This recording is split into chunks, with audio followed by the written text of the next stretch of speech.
అనంతపురం జిల్లా తాడిపత్రిలో మరోసారి ఉద్రిక్తత తలెత్తింది.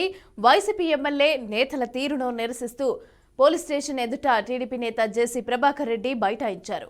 వీధి లైట్ల శుభ్రత విషయంలో పార్టీ జెండాలపైన నెలకొన్న వివాదం చినికి గాలివానలాగా మారింది. అధికార పార్టీ ఎమ్మెల్యే తీరును నిరసిస్తూ ధర్నాకు దిగారు. దీంతో ఆయన్ను అరెస్టు చేశారు.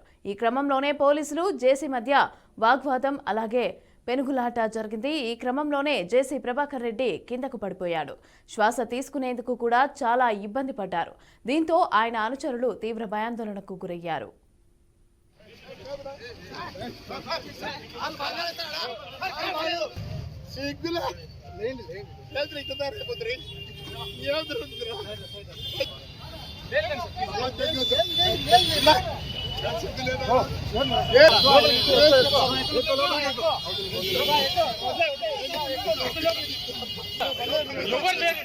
నేను పెట్టిస్తా సార్, నేను పెట్టిస్తా